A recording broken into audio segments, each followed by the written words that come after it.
Hello, this is Mo Yen Deng, live in Abyei social media, Washington, Seattle. I'm here today with you for the very important topic that I'm going to talk to you about with my respectful elder, Dr. Rafael Abyei, one of our heroes who has started the revolution of South Sudan since Anyanya 1. So I'm here to ask him if he can briefly tell us what happened by then, right after 1964. I'm going to invite my guest here to the studio to introduce himself. And before we start doing that, I will go back for a short break and come back with you.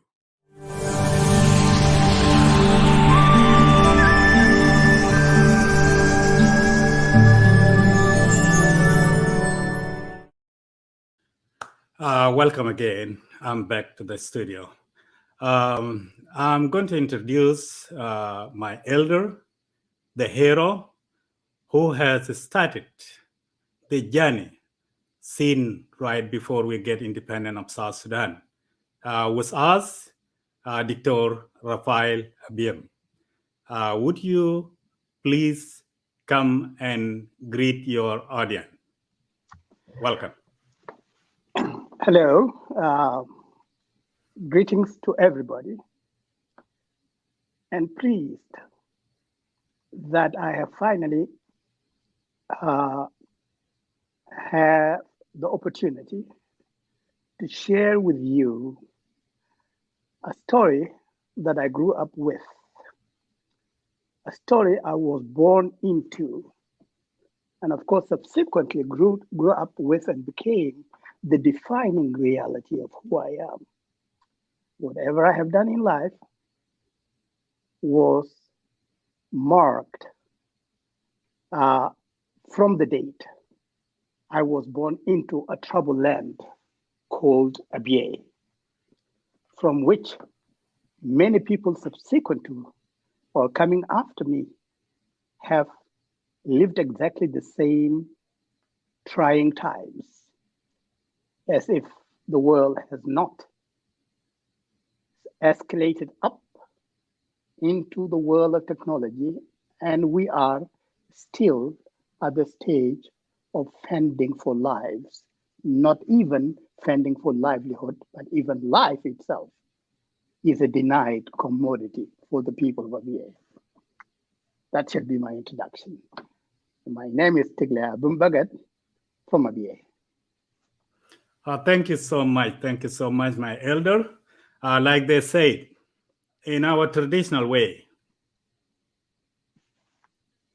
when you raise up in your society, you always need to be close to your elder in order to learn the past. Otherwise, we will not know how life used to be. Today, the reason why we're here with you today is to explain to us exactly what we didn't know before, for us to know where to start from and what we have to do. Before I let you enter to that, I will go back in order to go forward. And how to go back, I'm going to display a background of Abyei right before 1964. I believe you are familiar to that, and that is the topic why we're here today, so that we brainstorm ourselves and be able to tell our young generation that is coming and who are coming after us to know where to start with. I welcome you. And before I do that, let me show the recent atrocities that happen, and it has been continuing since the past, as you know. You can see Those were the militias supported by the military of Sudan. These were the attackers who killed people in Miadol. You can see. You can see what is happening in this 20th century. This has been the life that the Abyei people live in since. I will take you back. These were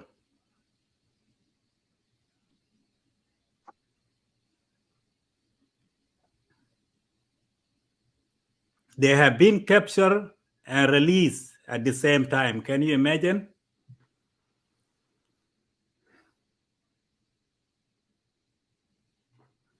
Take us back. Take us back to the past. And that's the reason why we're here today. 57 years. It's a long time.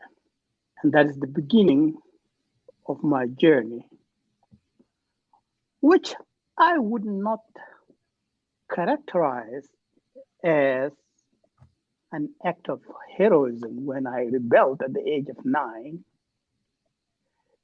It was a result of having been incensed with bloodshed at home and knowing precisely who it was that was butchering my people.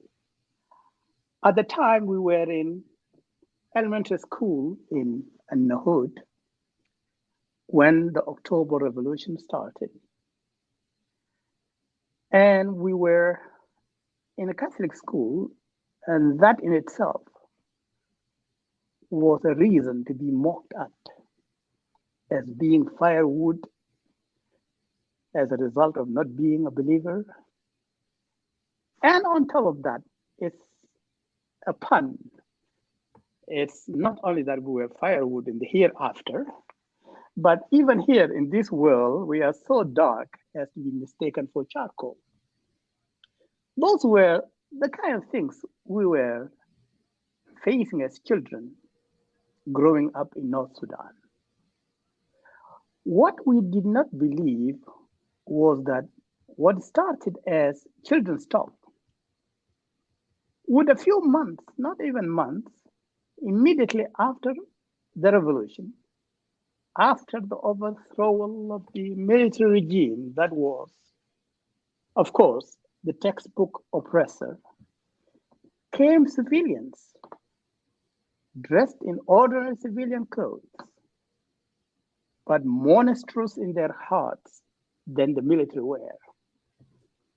And that's how Baba Nusa was emptied of South Sudanese and locked up in police depots and burned alive. The count differs. Some put it in thousands, but the list I have seen so far is about 600,000 people burned down in Al-Mudlad. I just left Al-Mudlad on my way to Abyei when I heard that that incident unfolded immediately as I left that town. And we thought it would stop there. Barely a month or two later, the entire Ngok area was attacked and homes burned down from the utmost north, which is Ngol, all the way to Kirnam, which is the northern part of Kir River. The entire population was on the other side of the river. They all ran, they didn't have weapons. They could not fight what in fact was the government of Sudan fighting the population in Abyei. Now, putting all that together, My 9-year-old body was infested with unimaginable anger. And I thought that I cannot wait to grow up in order to express that opinion in a form of a protest that history may or may not remember. And that's how I joined the movement. But it's not about me, it is about the people of Abyei. Despite what we have just seen in the text, as being a culture of unadulterated leaning towards peace, are unfortunately encountered with a belligerent culture that has a theological dimension and a racist dimension, all of which reconcile and gel into one to form the kind of policies uh, that the government of Sudan has been exercising in, in the area. I wouldn't be able to tell you how many agreements have been made after people have been killed. So many agreements. And no time, as soon as our neighbors have signed those agreements, the word renege appears right on the screen and they come back to double the act that they had just inflicted and to which an agreement was concluded.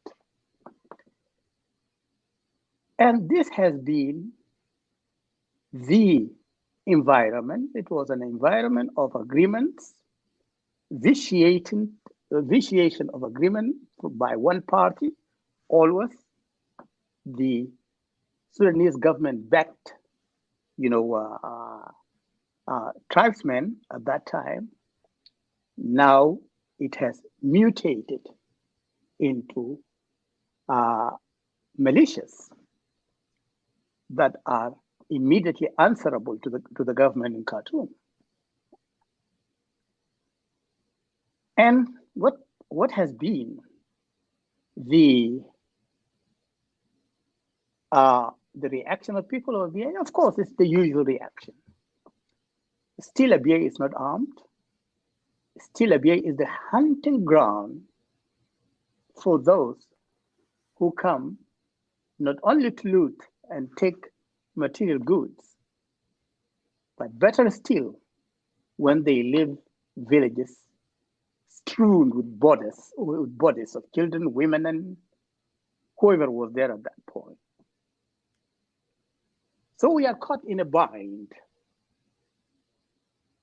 The government wants our land, but doesn't want us. We strongly believe that we and our land belong to South Sudan. And here is the impasse. How can we go beyond the stalemate? But one thing is clear, and that is no matter what we do, unless one can strike back an offensive,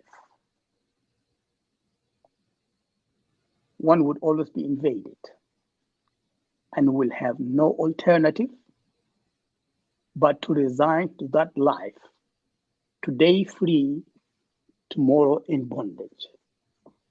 But I wonder which community can live like that. So Abyei community began in 1965 to join Anyanya in their numbers. Great numbers. You remember Conan Witiang? You remember, Robedeng? And, so many of our fighters.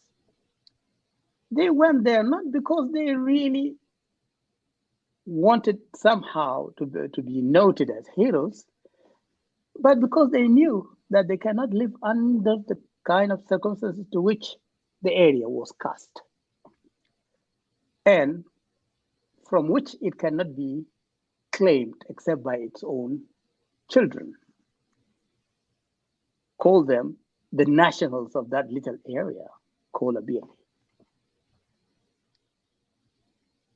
So the war has raged on, and I wonder if this is the point to talk about the atrocities, but I would tell you that 57 years has been a saga of one attack after another, sometimes as devastating as completely emptying the area.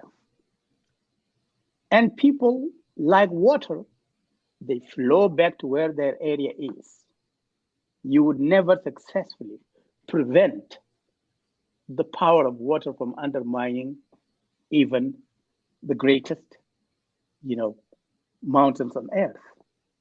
So we are kind of kicked out. We flow back to our area. We continue to flow back to our area, knowing very well the consequences that we might face. But should the world just gaze at us and wonder, what manner of resilience is this? Or is it time that the world noticed that this resilience marks a people that have the will to live, a people where they have where they to have the opportunity to develop their own area, they would do wonders at it. But as it is, we have been on our own, and one wonders for how long more. On to you, Maria. Thank you so much. Thanks. I really, really appreciate it. Anyway, I want to ask you, uh, there is a question that I'm going to ask, which will take you back as well to the situation that we're in. What really happened right after 1964? Yeah, what happened? What the first act was the burning of the civilians in Babanusa. The second act was the invasion of Abyei. The third act, let's jump to 1970, was the killing of the sons of Deng Majuk, the paramount chief of the area, in their own home, in the sanctity of their home. The fourth thing that happened was the killing of over 84 people on the way from Abyei to Balmanusa, and all buried in unknown graveyards. That was May 1977.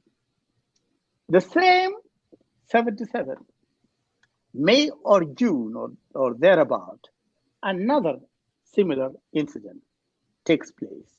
People are killed on the road, they are buried, nobody knows. Now, and after that, it is statistics. Okay?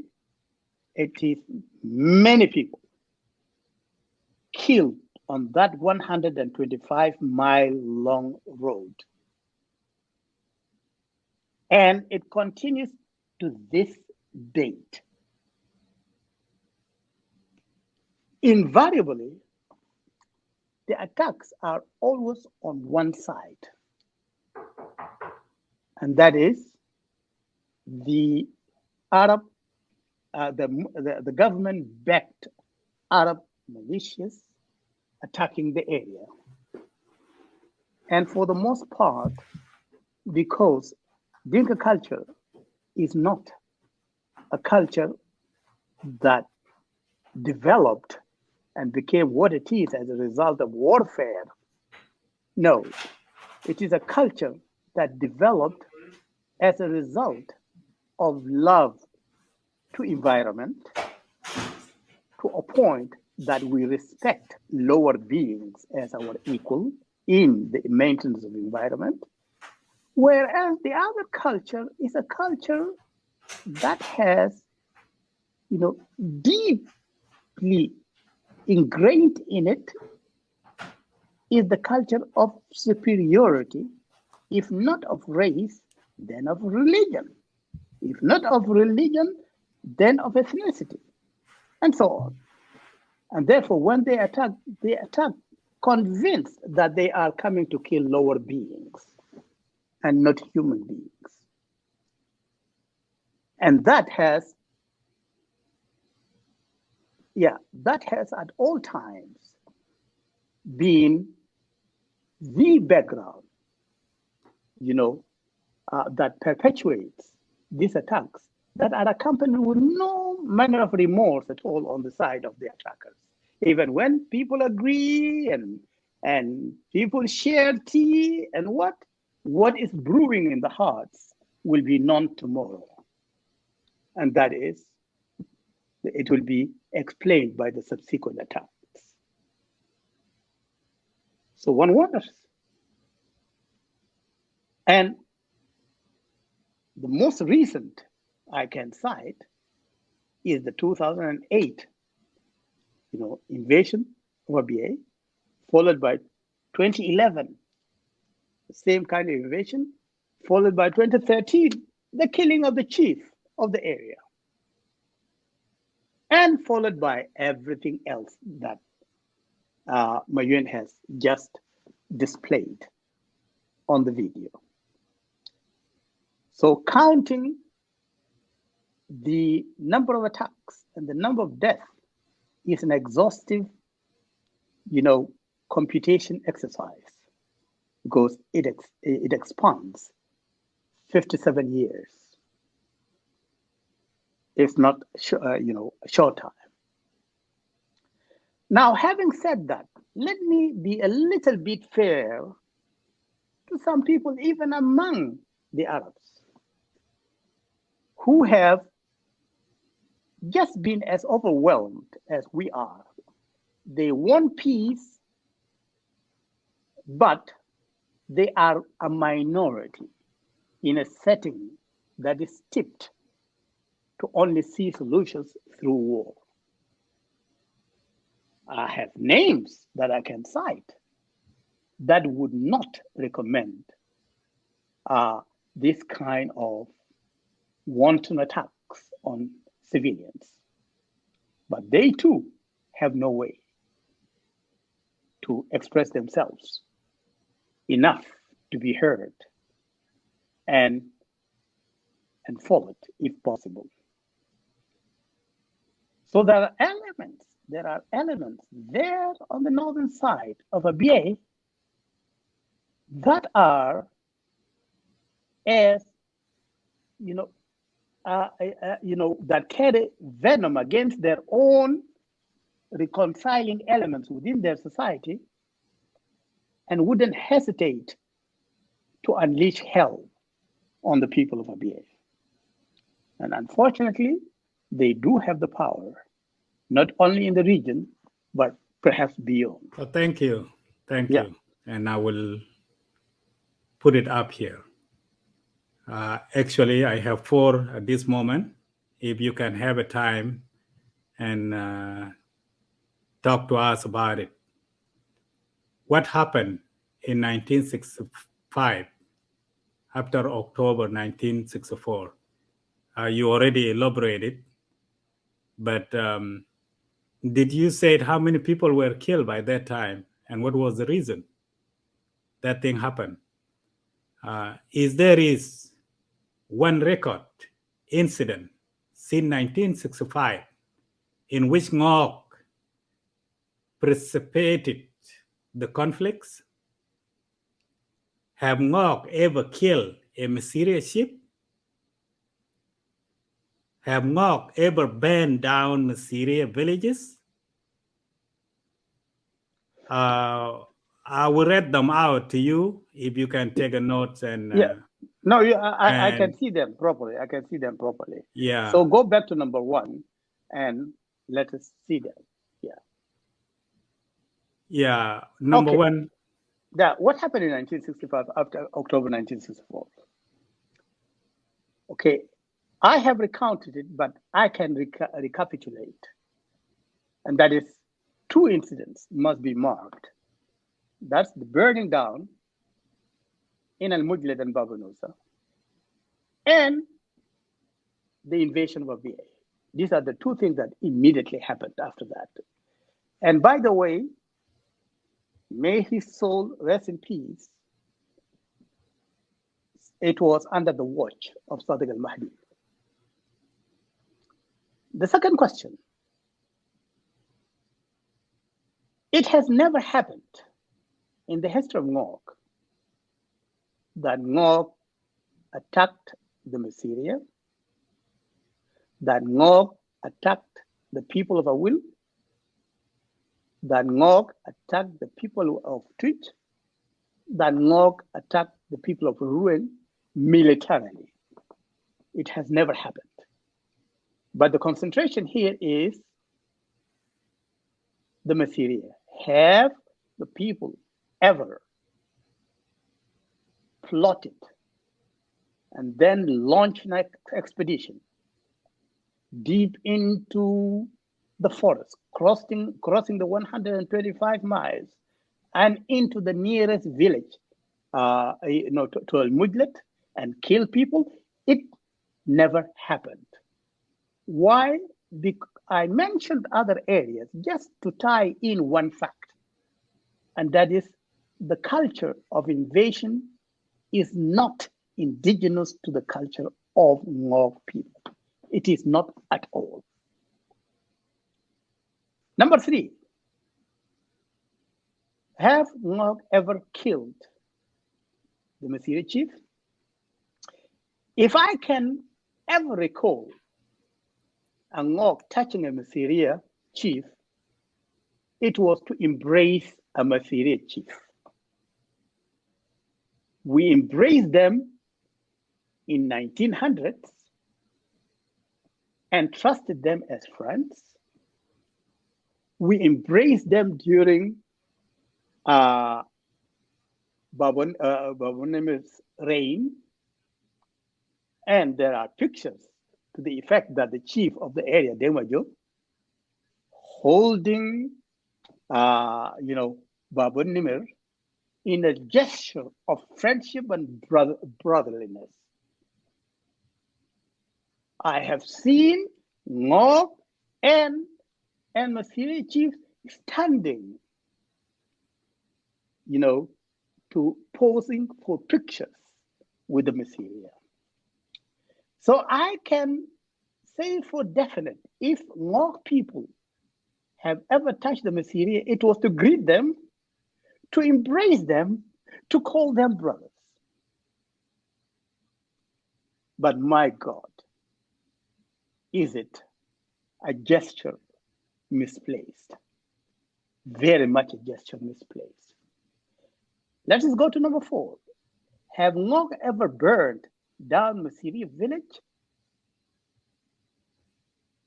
I don't need to swear by any book,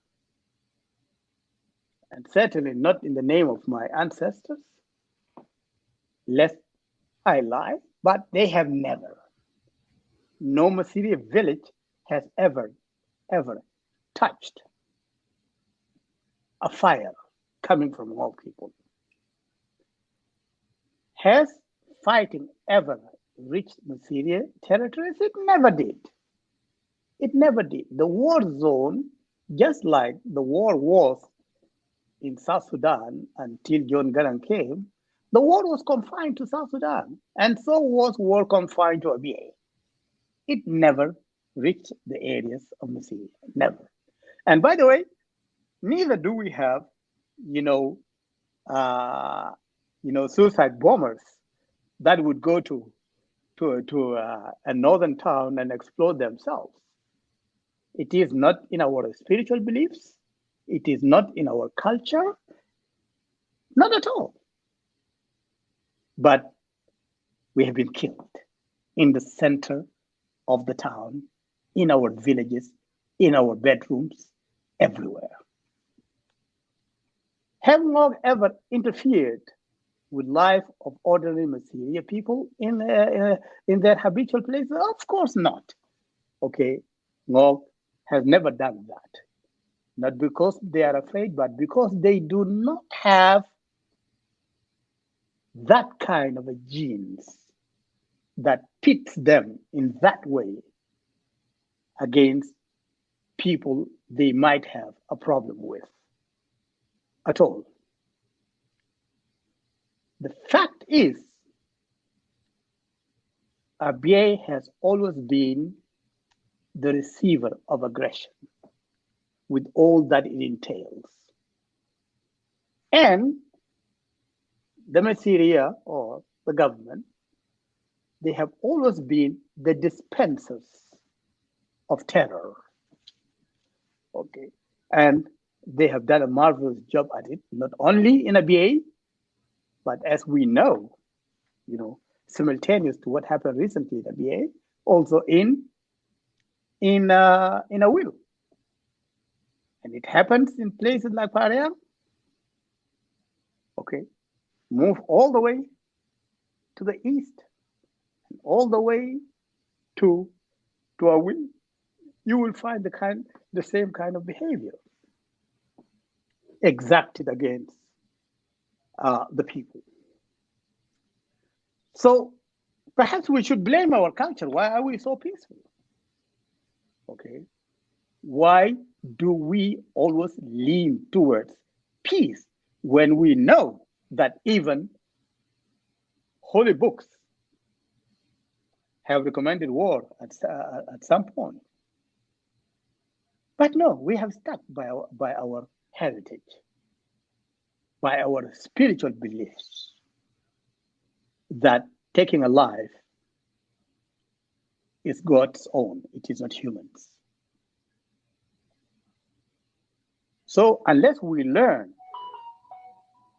to develop a belligerent edge of leaning towards barbarism, we have been too good to be respected. And that has been the problem. Thank you so much. Uh, you have elaborated really. I just want to ask you, what message do you think you can give your people in this case, in this scenario? Well, you know what? I think our people are good at one thing, and that is, I wonder if it was any other community, with the kind of difficulties Abyei has been faced with, if the entire area would not have been abandoned. But actually, people have not abandoned the area. They have kept on coming in with lean security, with nothing but their bare skin, and they would always flock back to Abyei. My advice is, let us maintain that kind of spirit. But also let us see that that kind of spirit, much as it is appreciated, needs to be bolstered through other means. Through the ability to develop thick scales on your skin, so that whoever is attacking you will find it rather hard to penetrate where your life is located, because you have a hard shell, and that hard shell can take any form. It can be the people themselves developing the hard shell. It can be the international community recognizing that these people, rather than allowing them to become as much of a terror to the other area as that other area is a terror to them, let us create a strong buffer in between that will not allow people who believe in peace to ultimately resort to violence. And this way they would have preserved our culture. They would have given us the protection we need, because in actual honesty, it's not that we are afraid of war, but that it is not one of our ways of resolving our problems.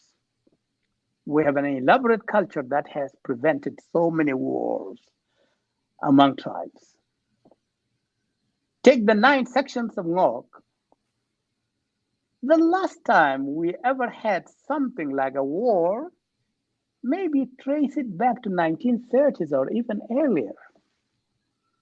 We do have conflicts even at home among the 9 sections, but we are wise enough to find solutions rather than allow it to degenerate to a point of people killing people. So we have a lesson to teach North Sudan that there is power in peace too. And if we were not this powerful, this peaceful, perhaps the area would not have contained both of us by now. Either we would have been exterminated or the Arab North would have traced their, lineage back to where they come from. Okay, by then. But thank God we have not gone that way. So my strong advice is, let us admit among us now we have our differences. But no matter how sharp those differences are,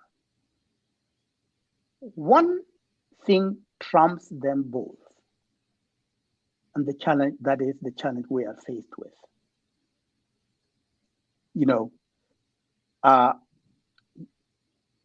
Smart brothers would alert one another, there's a danger targeting both of us. Let's go and face it. When we come back, you pull out your stick, I pull out mine, and we continue the fight with sticks. That we can do, and comfortably we can do it.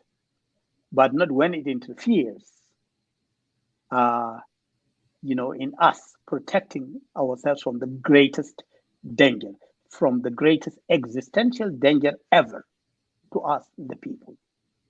There's not one single thing that can generate from any of us that can be more deadly than what is confronting us from the borders. Yes. Thank you so much, Dictor. Allowed me to talk to the viewers. Please, if anybody has a question, you are highly welcome. Either you can request to join us or write your comments. If you have questions that you need our elder to answer, please feel to do so.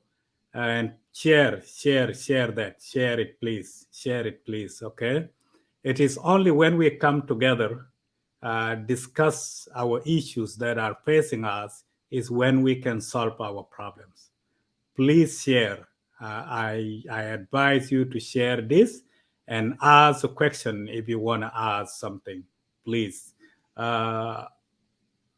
What we'll do, we will go back, maybe take a little bit break.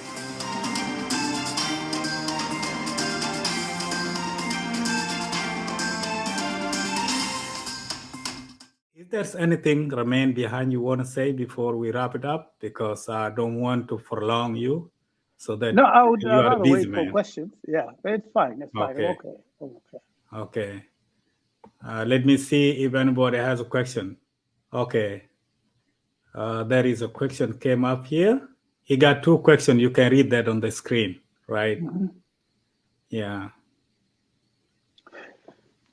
Well, this is precisely what I was trying to, to kind of duck this kind of a question, but it is such an important question, and that is, it has been 17 years, all right.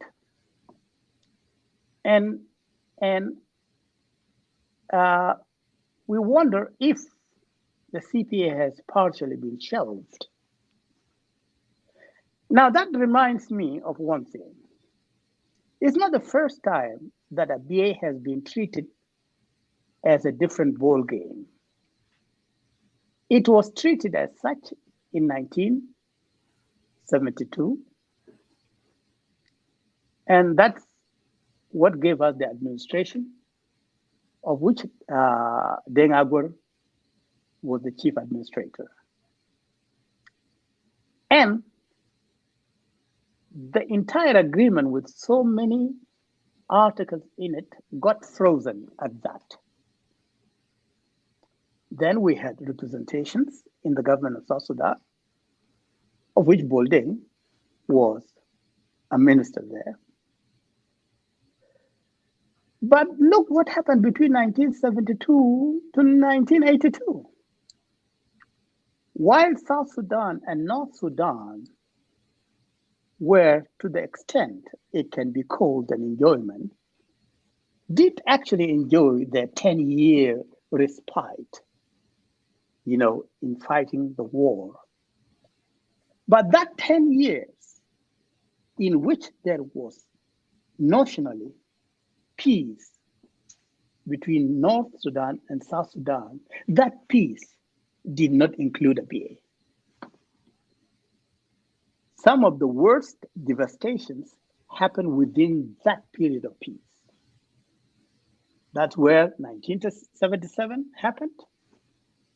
And all the subsequent killings that occurred in that area happened within that period of peace.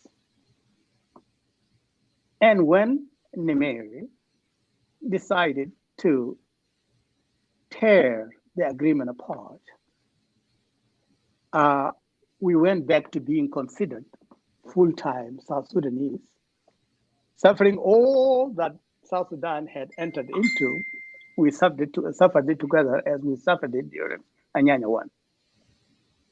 Now, I'm not surprised that this time around, too, Abyei has been treated as a different ball game. And the same principle that prevented its application in 1972 is at play, much as we have been given a little ball to play with. And that is something called a BA portfolio.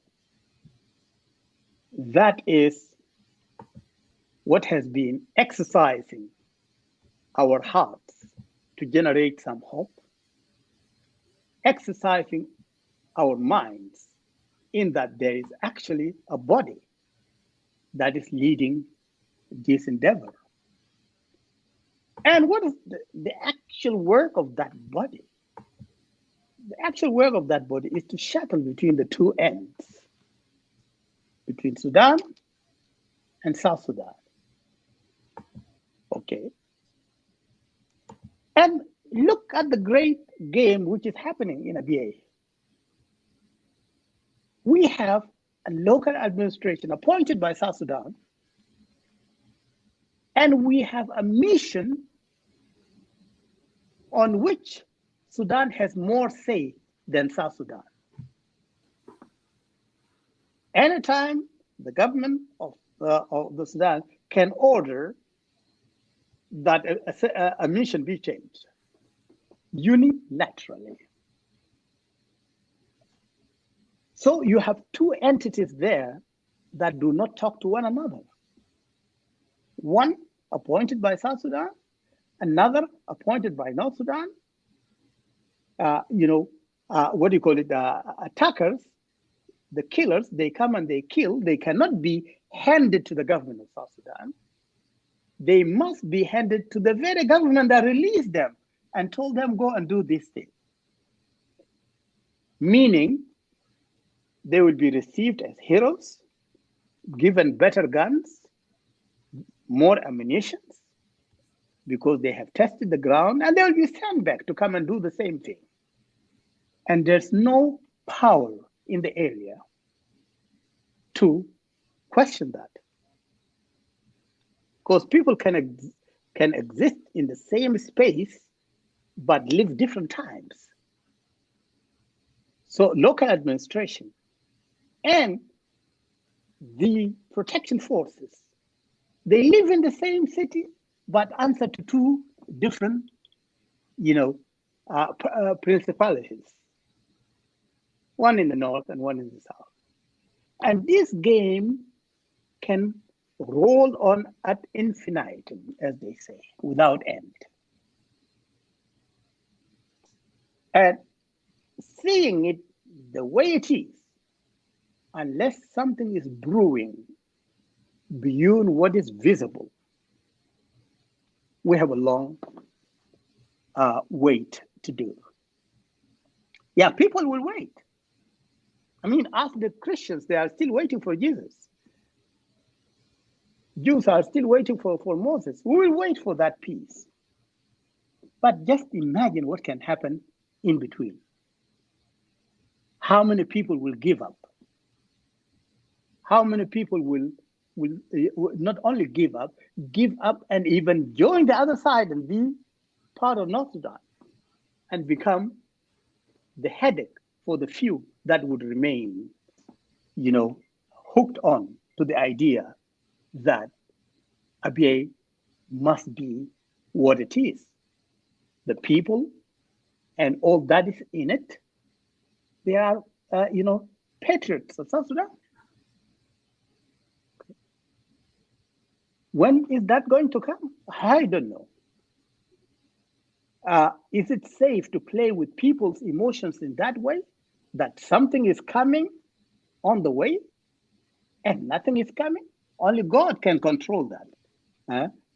But if this kind of decoy is being released into the air and we run after it and it is done by human beings, the lie will self-expose in no time.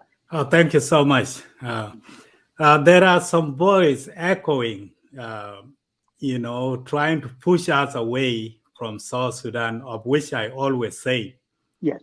this country, South Sudan, I'm not going to ask nobody to be South Sudan.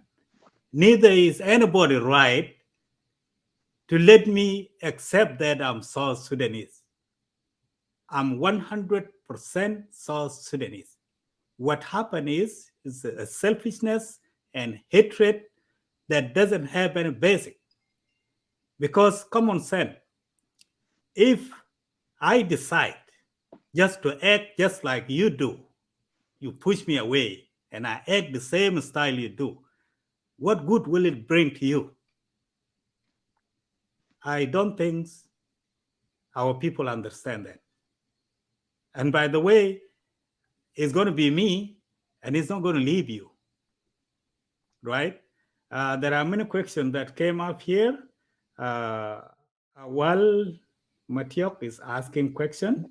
They can also ask in Arabic if they want. Yeah, if you want to ask any question in Arabic, please, you are allowed to do that. Okay, I will play this in the screen so that you read the question, and then we will go to the next. That's what she said. It's about Eunice. Yeah, of course. My example is always the turtle. The turtle never wears its shell underneath. It wears its shell on top, so that when you attack it, that becomes its shield. It is its home. It is its, trench. But the way UNISA has been is like a turtle with an abnormality, with the hard shell inside the stomach. Now, whoever is attacking it, whatever comes at it will be directly on the flesh and nothing to protect it.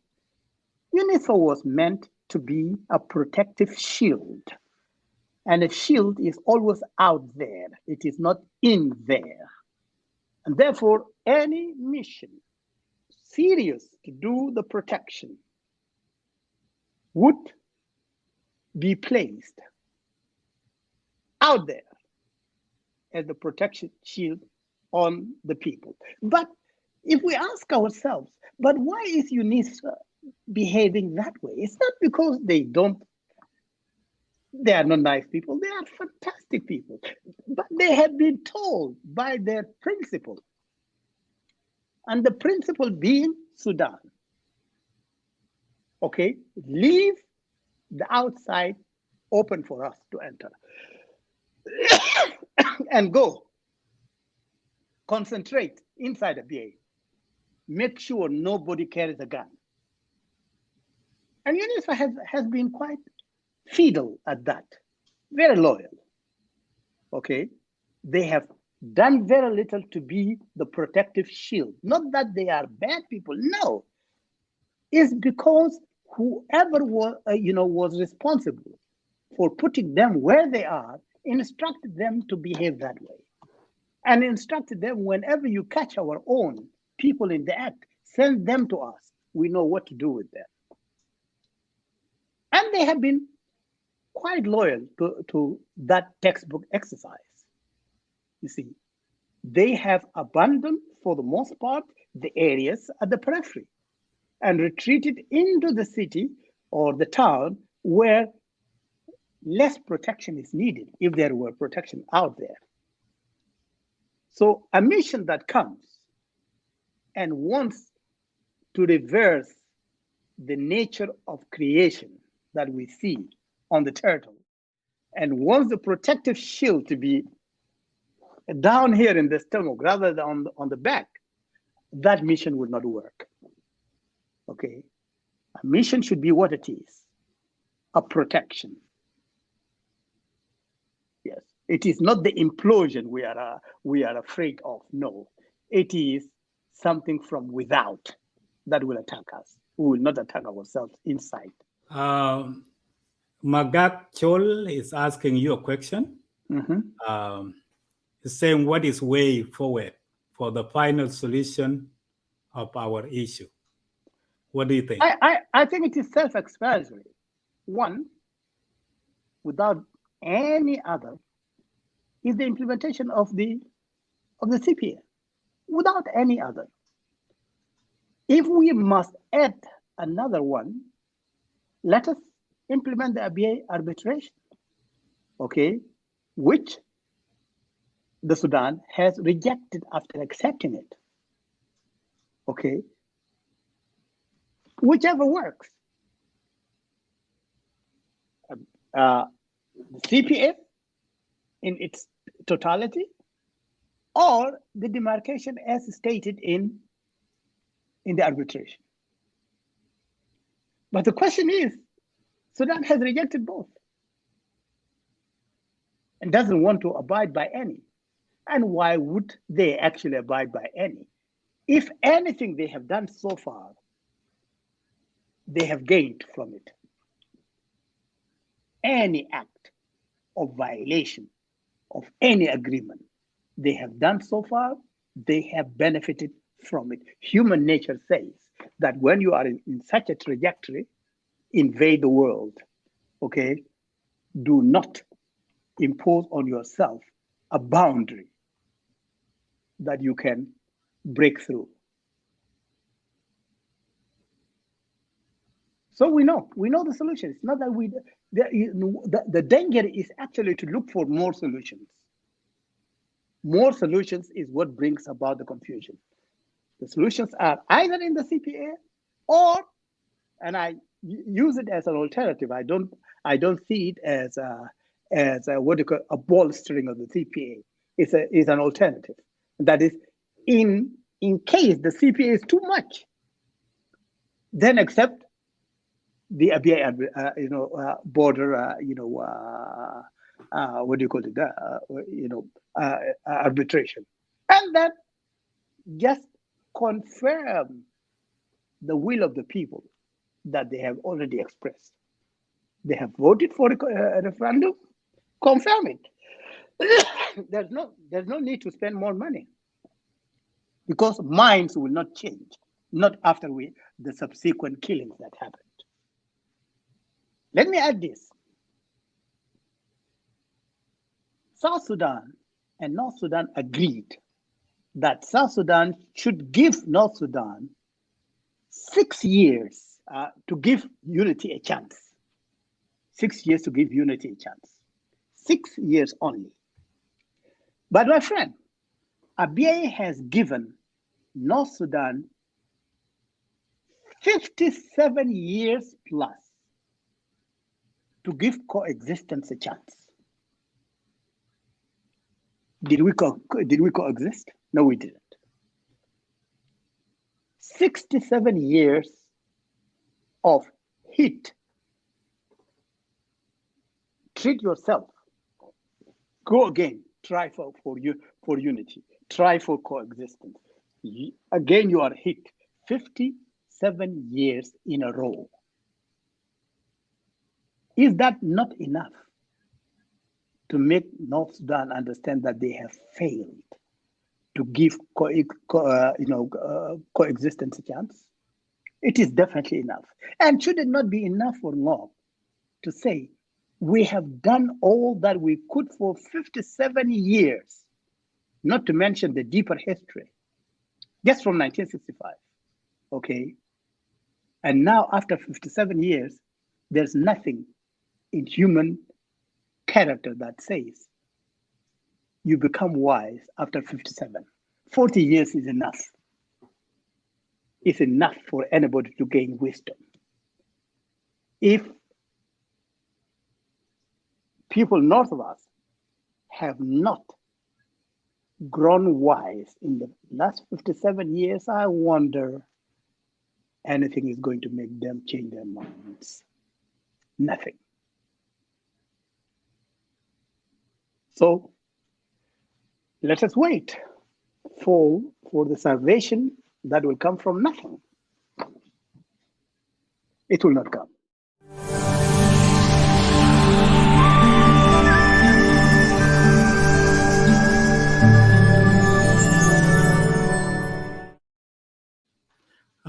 Thank you. Thank you. I was thinking James should join. James, if you're around, please, would you join us? If anybody has a question, but please don't forget, we are live on Abyei social media, in YouTube, Twitter, Facebook, okay, and Instagram as well. Please tune in and follow us. This is just the beginning and more to come. Okay. If anybody has a question, please, send the link. Let me send the link. And you can join us while I do that. Okay. Do you have any final message that we can wrap this thing up with? Well, my final message is a message of reconciliation. And that is,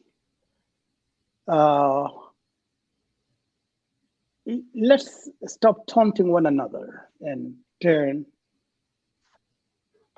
our thoughts, actions, and every effort we have into helping us help ourselves by being more focused than what the Abyei portfolio has done so far, but being, in communication with one another, and for the time being,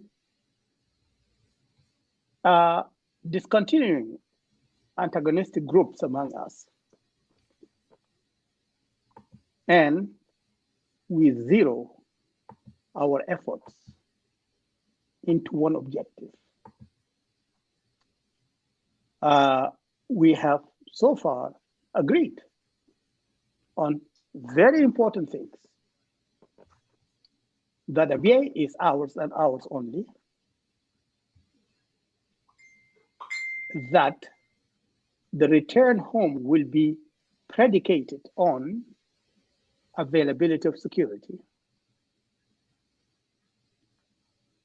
3, that, development is a function, again, of security.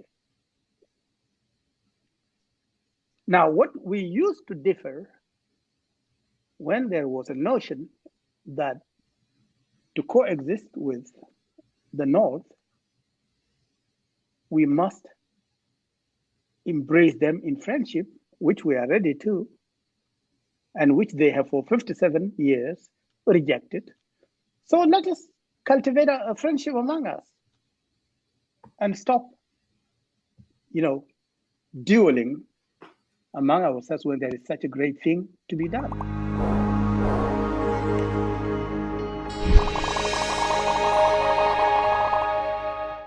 James is here with us. Yes. Sorry for interrupting you, It's okay. but I want to welcome Mr. James, Hi, Chairman Dr. of Rafael. the Good to see you. community. How are you doing? Yeah, There you are. it was very cold, so I didn't have my suit on. I was wearing a really heavy jacket. Okay. Good to see you. I Good to see you really too. enjoy the Yeah. history perspective. I see a lot of comment also, including our local chairman, Bagat, say they enjoy it. So thank you, Mayun, for doing this. No, you're highly welcome. Can you put your little bit thought, because I don't want to prolong this show today. Just greet your audience, please. Okay. Yeah, thank you. Once again, thank you, Mayun, and a special greeting once again to Dr. Rafael, who's the chairman of our board of directors. And I really enjoyed the conversation, a very knowledgeable one. Special greeting to all the Abyei viewers. Honestly, my biggest comment is always on the area of the CPA, especially in light of the recent development that the United Nations has informed the Khartoum about the replacement as it's requested by the Khartoum. The purpose of this comment, not necessarily that we must have Ethiopian forces, but the question is who has the control over those who, the Ethiopian forces, and rightfully Dr. Rafael mentioned that the UNISFA may have been ineffective because they are doing what they've been asked to do, which is Khartoum. So my biggest surprise is that the UNISFA is supposed to be an agreement between the two countries. And as of now, I do not understand where the government of South Sudan stand with regard to replacement of the Ethiopian forces. And why? Why Ethiopian forces? For me, it's not because something is special about the Ethiopian forces. But the Ethiopian forces, to some degree, had reduced a serious incursion into Abyei area. At least there was no massive of attack like what took place in 2008 and 2011. And Ethiopian also, we could relate to them because they know the history of the people of South Sudan is a struggle. After all, many of these who are current government of South Sudan have spent many years in Ethiopia. And it's no secret that Ethiopia and Kenya and Uganda were sympathizing with the people of South Sudan during the struggle.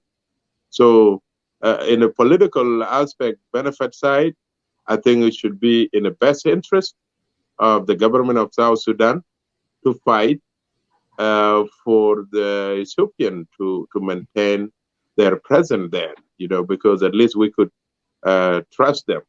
So that one. The other aspect is, regardless to multi-forces that are planned to replace, the United Nations or the UN Security Council recently have answered a language, and I think Dr. Rafael worked for many years in the United Nations, so he has more expertise on that than I do, and he could comment on that later. There is this language being answered into the Abyei mandate, and that is called exit strategy. In my regular conventional wisdom, exit strategy, it means UN is looking for a way to exit from Abyei. It may be an orderly exit, but the plan is to find a way to get out of Abyei. Then comes the question, when talking about exit strategy, as if the Abyei problem has been resolved, and now we're trying to exit in a strategic way. What does that mean? Does that mean the UN is about to abandon the people of Abyei because it's been many years and they see no willing party from the government of South Sudan, who are the rightful peace negotiator? So I don't know. I would like Rafael to comment on that. Why is UN talking about exit strategy? But finally, for me, I am really very much worried. And I have always asked myself, what is in the best interest of South Sudan, let alone the interest of the people of Ngok, the interest of the government of South Sudan? Is it in their best interest to have a country that has no defined border? Because the Abyei is one more area that at least has a defined border according to the ruling of court of arbitration. So what is the political benefit to our government in South Sudan to completely look the other way from resolving the issues? And early, Dr. Rafael said something. As you prolong the struggle, not many people could withstand the pressure. There will be people that will give in and rightfully decide to join the other side because they feel they had to make a living. Countless numbers of Abyei people had died since the 2005, most recently the loss of Deng Mading, who was in charge of Abyei 5. And yet they all left without knowing the future of Abyei, where it belongs.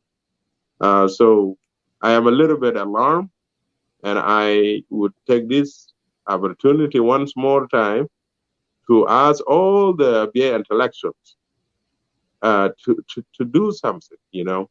I don't think anything is criminal or is opposing if you're asking for your right. Remember, we never advocate for a regime change in South Sudan. We are not talking about a president who's been in power and need to be replaced. We're not talking about challenging anybody. We are simply wanting to be part of that country officially, not in indirect way as we have been told. And most importantly, the wealth and the land of Abyei is the one that is being taken.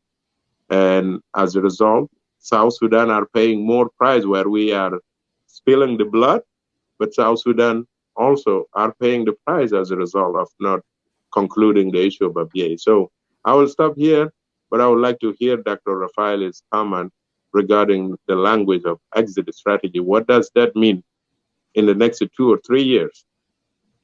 Yeah, Welcome. you know, Mr. Chairman, the word exit strategy is true to the UN as the charter itself. They will always have an exit strategy.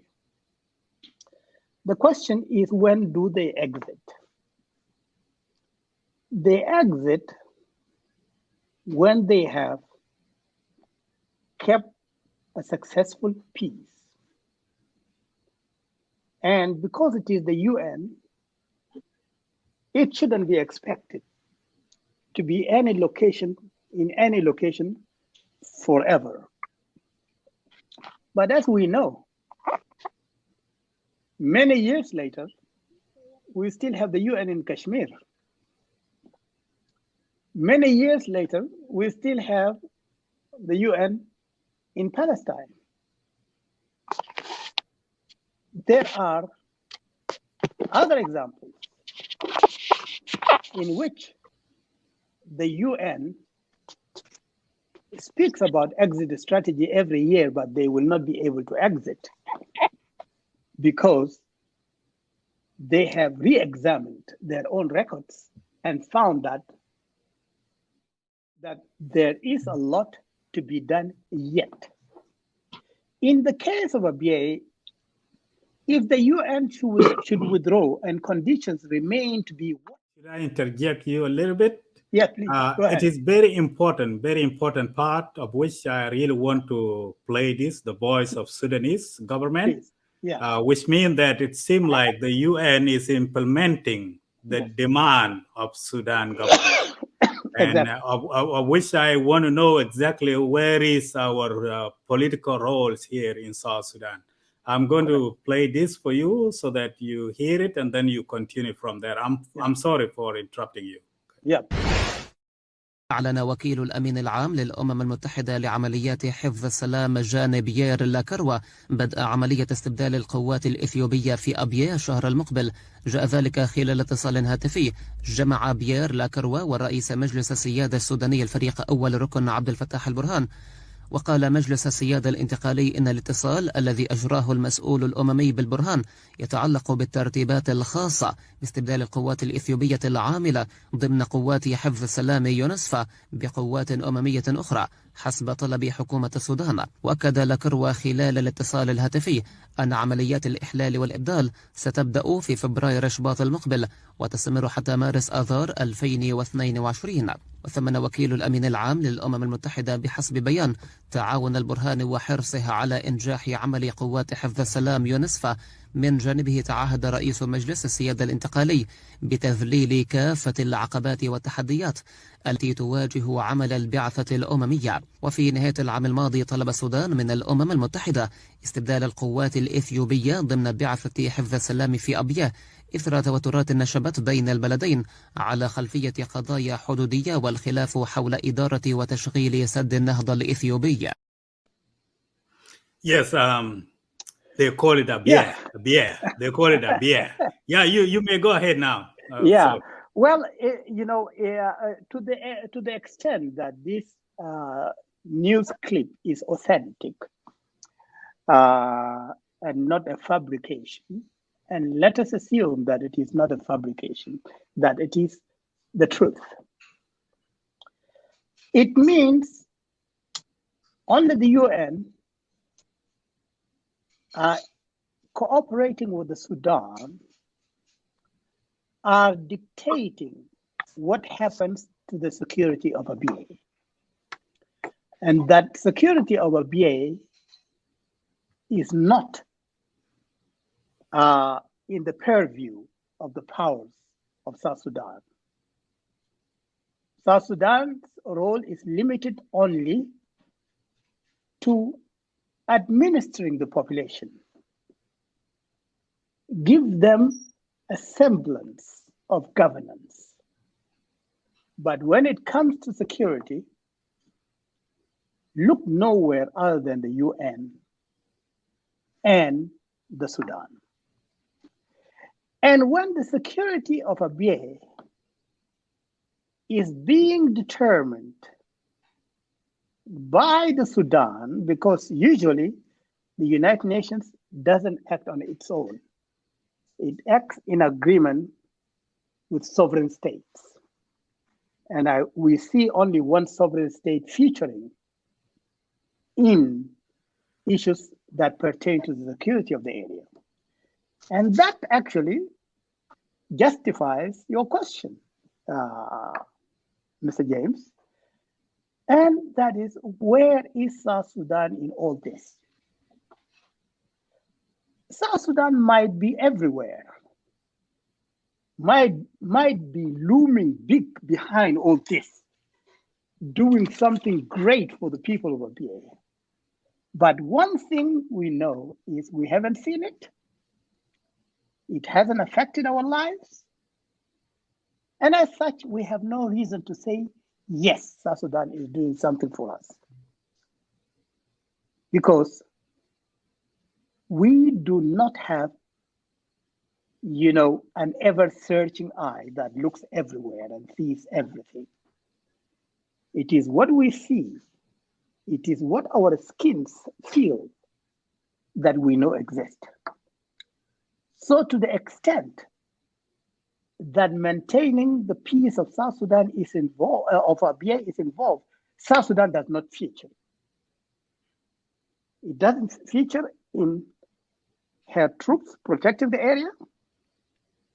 It doesn't feature in South Sudan questioning Northern Sudan not to act unilaterally on the case of Abyei because they have a stake at it, and that's what the agreement had all been about. But there is something called making the law by acquiescence.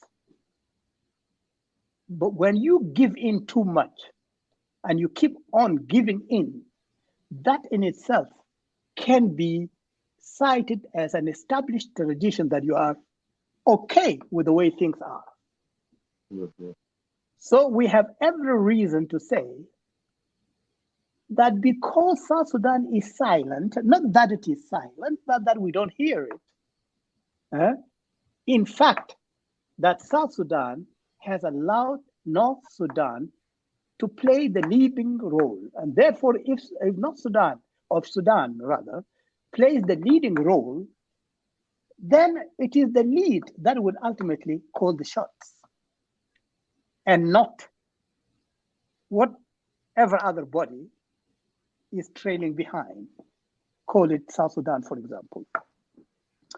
And what a tragedy if the lead of North Sudan is taken to be what is desirable for Abyei, and the UN endorses it as something they can sign on to. Then Abyei does not only have a problem with South Sudan because they can't hear South Sudan, they also have a problem with the UN. And as they have a problem with North Sudan, and not to mention the militias behind them. So we are hemmed in from the four winds. A power that does not exude power, which is South Sudan. A Northern Sudan that shouldn't have power over us, but we feel it strong and big, only that it is not a transforming power, it is a destructive power. And a UN that collaborates with a destructive power. Now, the issue is, suppose tomorrow that the new forces that are coming in are handpicked by Sudan government, picking from nations they know will have sympathies to their cause. Nations that are faced with the same challenges as the Sudan, they read synoptically from the same book, okay, and have the same frame of mind. Suppose a mission like that comes to Abyei, okay, a mission like that comes to Abyei, and but for a little bit, it may not even be a difference, in the tone of color. They could come from Nigeria, for example, from a certain, branch of the Nigerian army. That would come to Abyei, and they will find forms of brotherhood with the North that they cannot find with people of Abyei. We have lost right there. You see? And we, the people, we have the right, okay, to tell our government, we are not accusing you of doing nothing, but we can't hear you. Let us hear your voice, where you stand. Because we are not going to, to divine what is in your mind. Until you tell us, we have no way of knowing. Therefore, we shall assume that you are not present. And why you are not present is something else. Only history will judge South Sudan for that. North Sudan, of course, we know. If North Sudan cannot harm us, who else? Okay? It is their duty to harm us. It is their livelihood to harm us. They wouldn't hesitate to harm us. So should we rely on them and say, we are part of the Sudan and therefore let them represent us, find ways of exterminating us? I wonder what frame of mind is going to drift that way. None of it. Yes. Therefore, we ask the UN not to have a bilateral action with the Sudan in which South Sudan is not represented. Thank you. What is your input, Mr. Chairman, about the video you just hear from the Sudanese government? What do you think about? I totally agree with everything that Dr. Rafael just spelled out. We don't know what we don't know, right? If I don't see you, then I don't see you. If I don't know what you are doing, then I don't know. I personally still can't get my mind around exactly what would be the best interest of South Sudan by just doing nothing and letting North Sudan do however they want in Abyei. You know, I have the Abyei protocol with me here, which is say that Abyei is defined as the area of 9 Denkangok. And during the interim period, they were going to participate in North, in Barghazal, they will be represented, and then in Kordofan, they was going to be represented, is under the governing executive in Abyei would be elected by the people.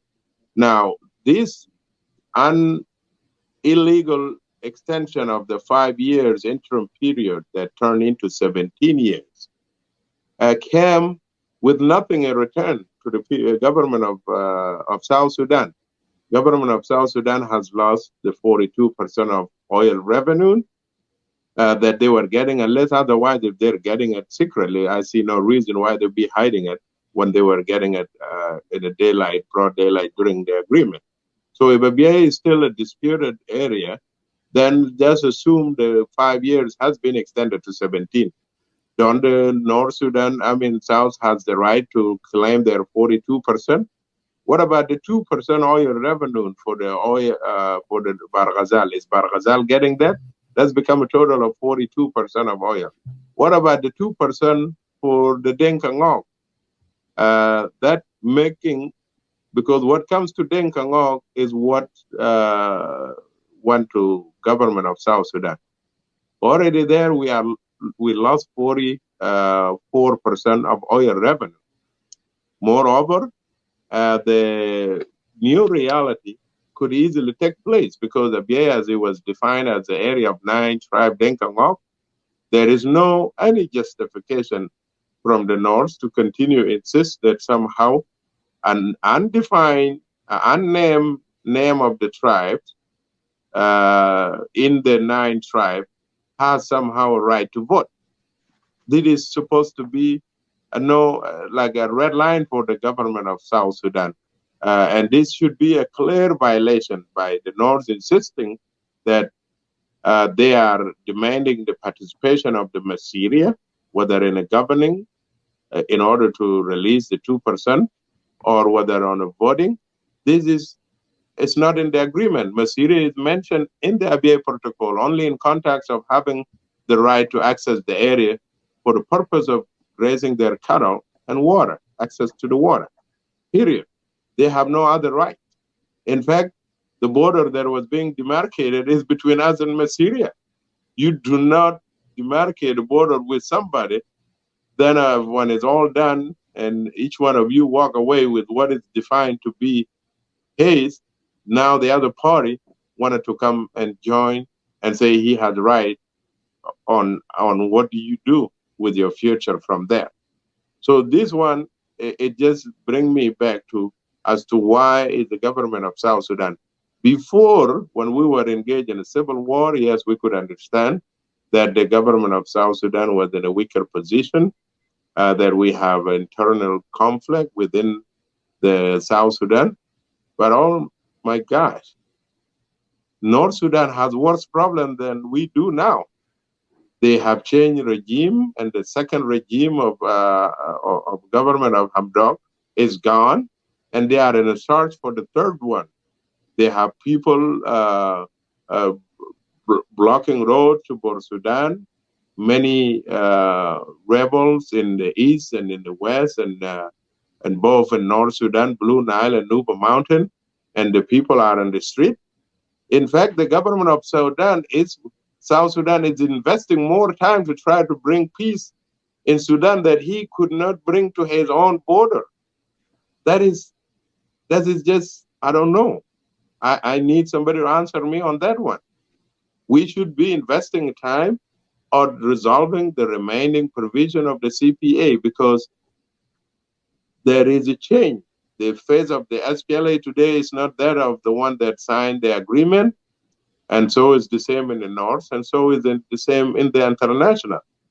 The chance of you running into what Dr. Rafael called people who read from the same textbook that have a shared problem and then start aligning against the interests of the people of Ngok is there. It's very high. And that is seem to be the road we are heading. So my question today, for all the sons and daughters of Abyei that are in the government of South Sudan, do you have a voice? If you do have a voice, can you tell us what is going on? What is taking so long? For me, I see no reason other than an honest South Sudan that is not interested in claiming Abyei. There is nothing that could go wrong today if South Sudan were to demand that Abyei must be recognized as a part of South Sudan tomorrow. I see nothing going wrong. And if, God forbid, let's say the worry is about the North Sudan invading the area, then we would rather let the North take what they can by force so that the international community can be the witness than us willingly giving it to them. Or what Dr. Rafael called when your mindset is being, if you are being perceived or you develop a personality where people know that is who you are, then people will just assume that is what you want. After all, the United Nations and the international community cannot be the one leading the fight for what good for South Sudan. South Sudan should be the one leading the fight so that the international community now could support what is their right. And this is what is being missing, and I don't get it. Yeah. Thank you. Do you have something to say? Yeah. You know, just a little anecdote. For Ngok people to share Abyei with the Messiria is like a man who calls his neighbor his wife's husband. His wife's husband. So our land becomes owned by the Messiria when they have their own to own all by themselves. They are 1.5 times more than us. We are only half, and they are 1.5. We are 1/3, and they are 3/3 in terms of the power to claim our land. Let us change the language. This thing called Abyei is a disputed area. It is not a disputed area. And I think we should fight it as, a violence of lexicon when we call it, disputed. Abyei should simply be called occupied Abyei. Yes, I agree. Not disputed Abyei. We are using wrong lexicon. We are being misled by native speakers of the English language. It is not a disputed area. The area is ours, and we better call it a disputed area rather than call it. It is a difference of opinion on the area. There are no opinions invited here. And I agree, not that I agree, but it is in the text of the agreement that Messiria had access to our area because we have a vital thing for them. There's a principle in Sharia that says, and I will say it in Arabic, الناس شركاء في ثلاثة في الماء والنار والكلى. We have been truthful to Islamic law more than the Arabs themselves. We have allowed them to access the three of them. Al-ma, which is water, and nar, a source of fuel, and al-ma wal-nar wal-kala, and pasture. We have allowed them the three. Maybe not the fire they cover. I mean, it was during the olden times, but at least these two are true. We have allowed them. But no, they want to take the very things that we gave them. They want to deny that for us. And by the way, the video that you have just played, the whole thing started with the Prime Minister of the Sudan, the daughter of Sadiq al-Mahdi, okay, is the one that proposed that. And Sudan embraced it and made it into a policy that Ethiopians should be removed. And should be removed, why? Not because of what is pertaining in Abyei, it's because they are fighting another war against Ethiopia there in the east. And therefore they think that having a Abyei in the south here, eyeing the north from the bottom, is a security hazard for them. And therefore they must be removed. All this is to bolster their own position and to disadvantage us as much as they can. I'm not advocating for Ethiopia, but I'm saying that perhaps if they were truly free, we wouldn't be in the bind we are in. Not at all. We wouldn't be. Thank you. Yeah. Yeah. Comrade James, yesterday there was a meeting, a cabinet meeting, okay, of which the policy of South Sudan was being discussed. What are the priority of the government of South Sudan? Then, issue of Abyei was not addressed, and you are seeing that UN is moving the troop now from Abyei. What do you think is behind that? That's the good question. I never heard of that meeting, but if it took place, it will be just one more proof that South Sudan may indeed not interested on the Abyei, because like I said a while ago, there is no acceptable or any explainable logic as to why South Sudan is not fighting hard to resolve the final status of Abyei. The last time when we heard from the North Sudan side, the gentleman named Mohammed Koku, who claimed to be the chairperson of the Abyei Joint Oversight Committee from the North, he said since the last time in 2000, I believe 17, that they left Addis Ababa and they were waiting from the government of South Sudan to give them the time frame for work schedule as to the process of reaching the final settlement, and that they never heard nothing and they ever since been waiting. He was literally asked that question and say that the North Sudan are waiting for the government of South Sudan to tell them. Now, there has been this misconception, and I would like to say this especially that Dr. Rafael is here and is a man with a wealth of knowledge. There is this, like, what is the problem? Abyei is part of South. That there is no dangers in Abyei that currently we have the administration that is appointed by the government of South Sudan, and their salaries are paid for by the government of South Sudan. My only point of confusion is here, me, myself, as individual, saying that I'm from Abyei as I'm sitting here in the United States.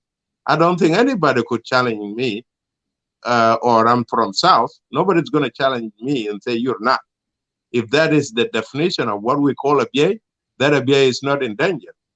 And any I assume any sons and daughters of Abyei that are in South Sudan by calling themselves I'm from South. I don't think that is under threat. What is under threat is the actual land. The land which is currently, if not 75, at least 65%, is occupied by North. And for what? They are currently settling right under the nose of the United Nations, and not even a condemnation from the government of South Sudan. They are continue to loot the wealth and the natural resource of the region, and yet not even a condemnation. So my question is always like, what do we define Abyei to be? Is it the people, or supposed to be people with their land and the resource of the land? For me, Abyei as a land, and as it defined in the Code of Arbitration, it is not in our hand.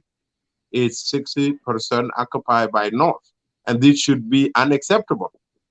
If the ruling of the court cannot be implemented, especially after the turmoil in North Sudan, then I don't know when.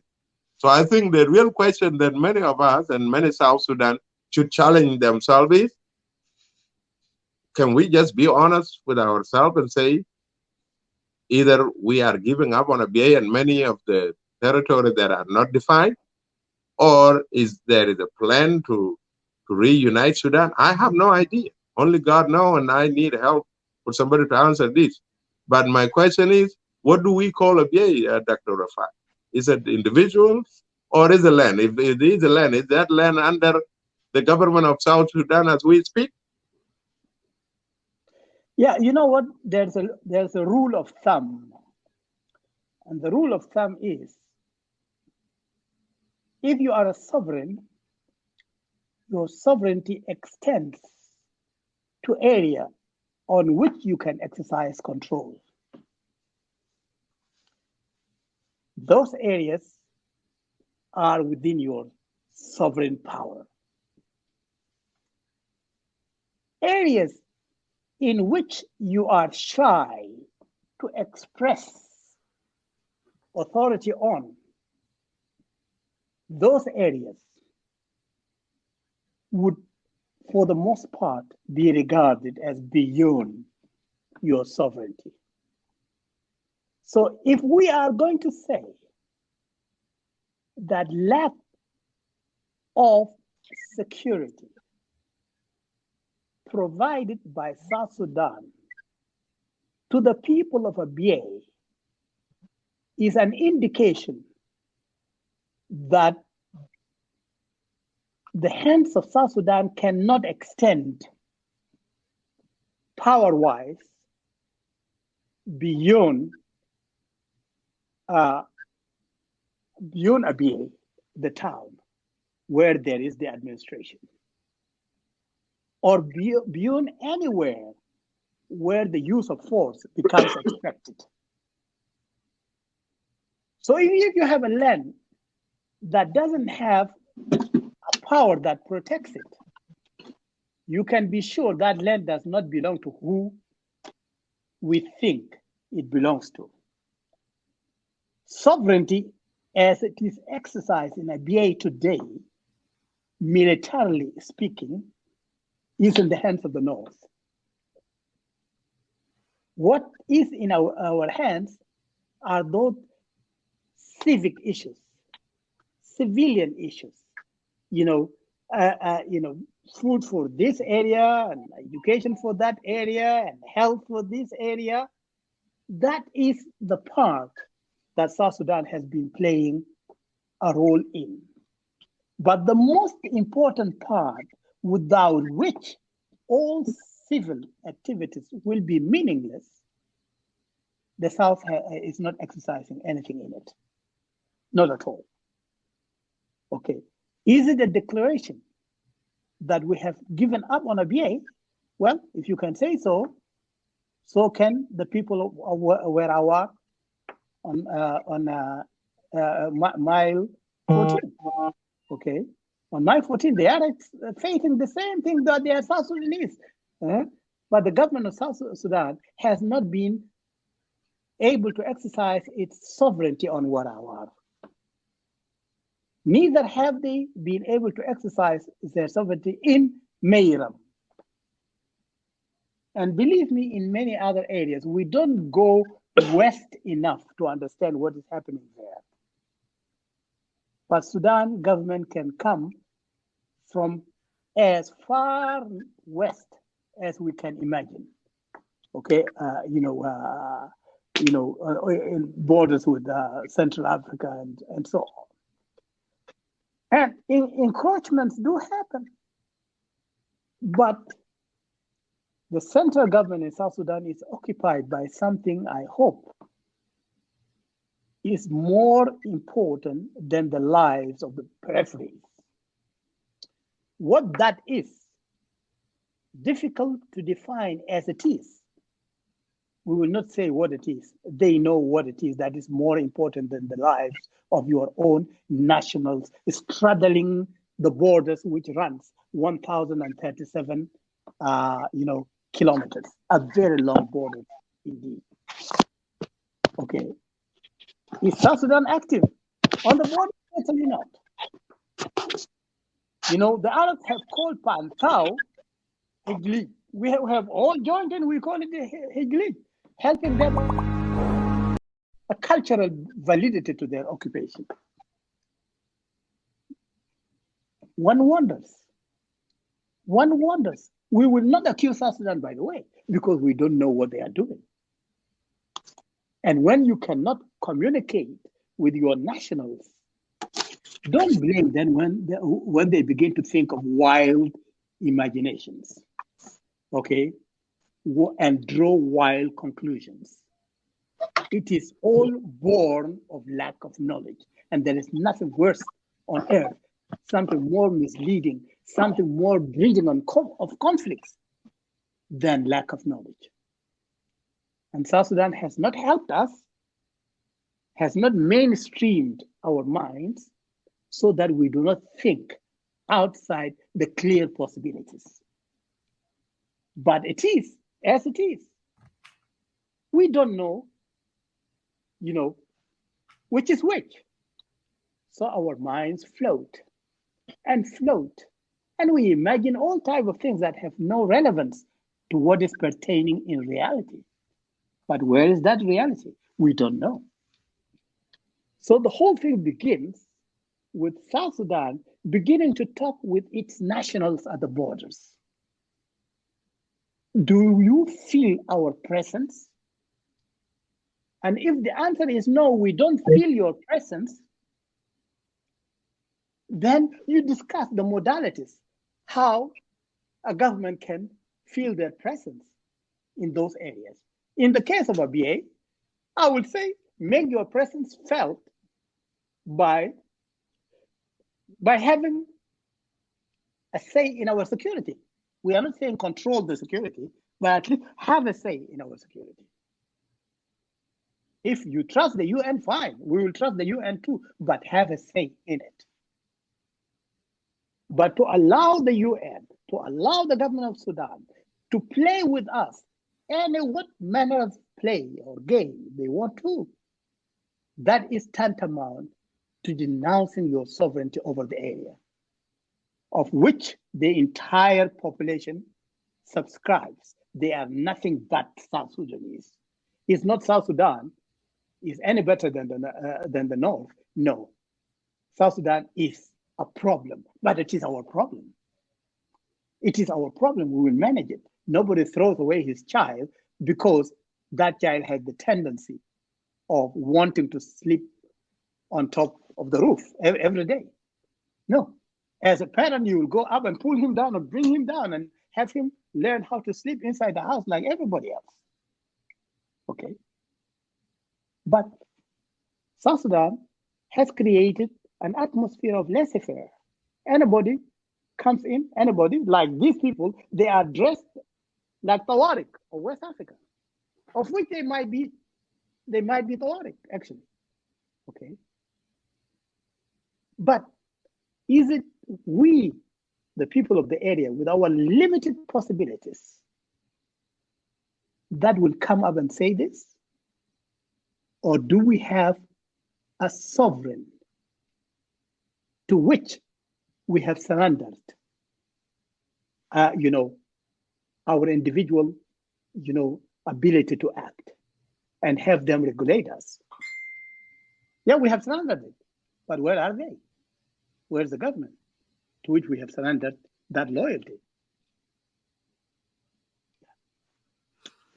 Thank you. We are about to close up. So you're going to give your final message to the people of Abyei and to the South Sudanese as all. We are South Sudanese. No matter how difficulties we are facing, we are South Sudanese. And one day, one time, things will change and our people will come back to their senses. Let's go back for a short break and then you will give the final statement. Thanks.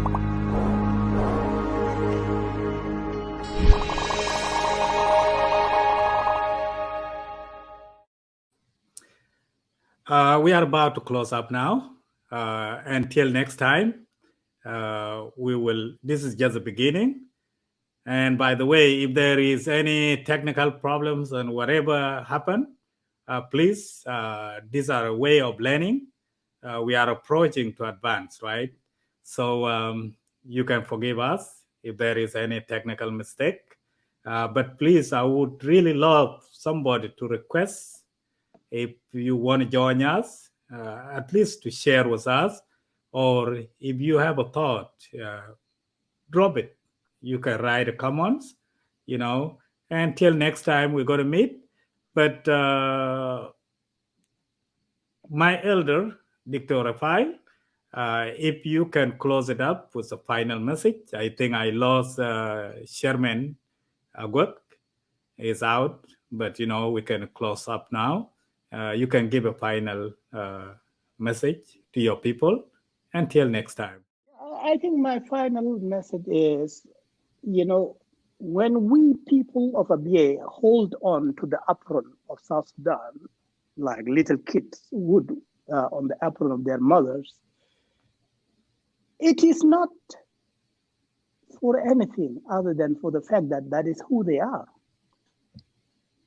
So we cling to the South, not because of anything therein that they will give us, but that's simply who we are. It's not, we are not grappling to go and join them in the squandering of wealth or whatever. No. Okay. In fact, that is our land. I know majority of South Sudanese accept us. We are not doubting the intentions of South Sudanese at all towards Abyei. As a people, I would never err in that way. No matter the tribe, no matter the ethnicity, I don't think people of South Sudan have a problem with us. It is when we are organized into a government that other dynamics come in. And those dynamics wouldn't be as serious as we see them if there were fluid communication between the sovereign and the people. What is killing us more than the guns of the Arabs is the inability to penetrate into the mind of the administration in South Sudan and listen in to what they have for Abyei. We are completely blocked out. Please, the government of South Sudan, we ask you to involve us in what ultimately will be about our lives. If there's war, it is we who will be the grass upon which the war will be fought. So tie us in. People of South Sudan, we trust you. People of South Sudan, we believe in you. We are only poorly coordinated. Otherwise, this problem is not beyond the ability of the people of South Sudan to stand together and resolve. Let us be better coordinated. And thank you. Thanks a lot. Thanks a lot. Now, the viewers, we came to an end. Until next time.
Abyei